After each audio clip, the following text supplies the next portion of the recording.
Hey everyone, welcome back to Ask Amy. I have a question today from Jess. Jess says, I'm very relieved to hear that each one of us has innate health inside, albeit that sometimes our thoughts run amok. But I worry that we can only tune into our inner self via thinking. If thought can be so unreliable, how can we tell when we're properly in harmony with our innate self? Thanks for this question, Jess. I love it. Okay, I'm very relieved that we all have innate health as well.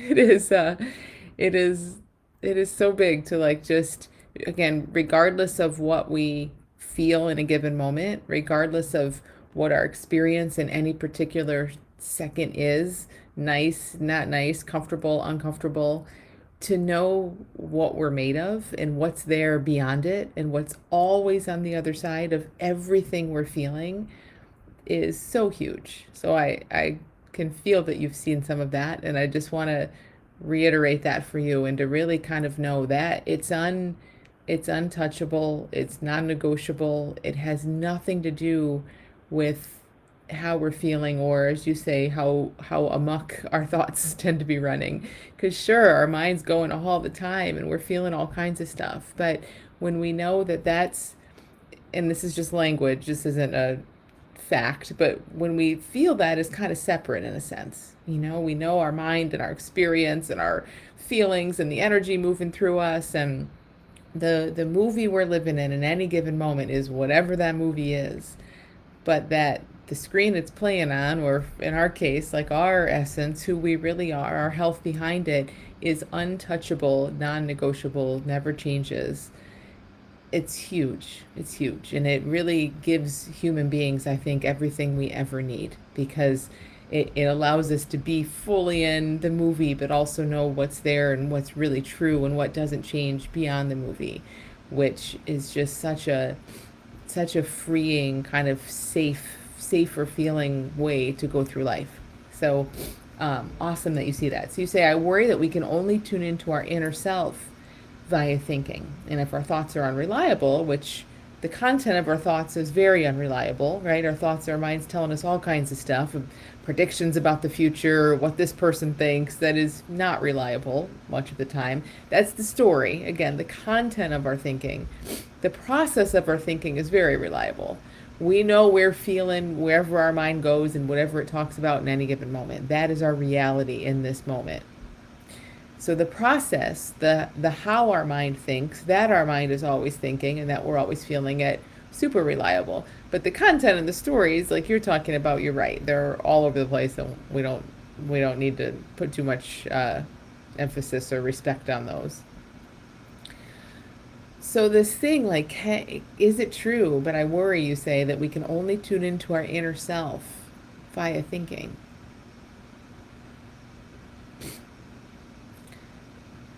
We can think about our inner self, and that might be a nice thing to think about. Just like I started this video, right? We can think about, now we're thinking about it with our minds. We're thinking about the fact that there is this essence that's untouchable and non-negotiable and all that wonderful, right? And we're sitting here thinking about it. Now, as we think about it, it opens something else up in us. Like we might also kind of feel it.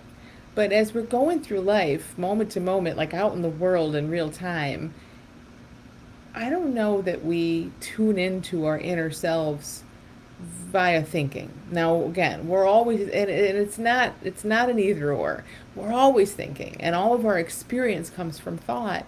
But at the same time, you know the difference. We all can feel the difference between a mind that's habitually running some old unreliable story and a feeling of relative peace and quiet and opening and expansion, or a sense of something that is like an energy, like I've called the purring cat, which I got from my friend Marnix. I didn't come up with that, but like just the different ways that we sort of feel us beyond all the experience. Technically, are we still feeling that through thought? I suppose we're human beings and everything comes to us through thought, so yeah.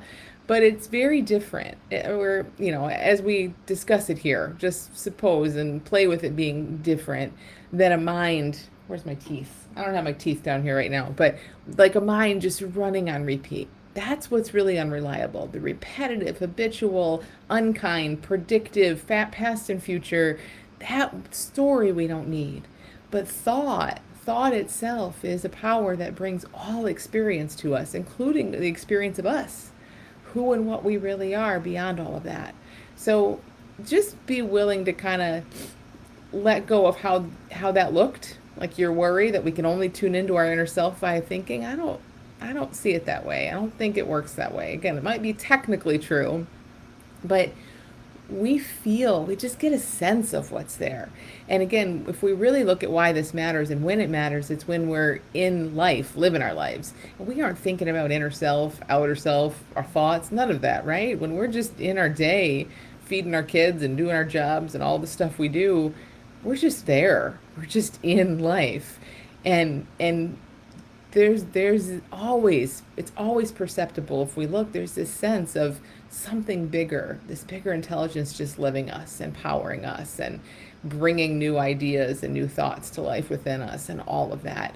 And I don't think that's something we have to mentally tune into the way that maybe it was looking to you. So I hope this helps. I'm not positive, but I hope this speaks to your question, or kind of what's beneath your question. And if it doesn't, let me know. And if it does, let me know too. So let me know what you hear in this.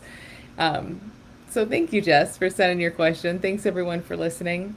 And send your questions about anything at all, anything around this understanding, this new paradigm, habits, anxiety, insecurity, like who we are beyond our thinking, any of it.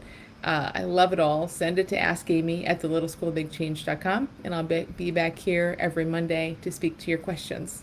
So thanks, everyone. Have a great week.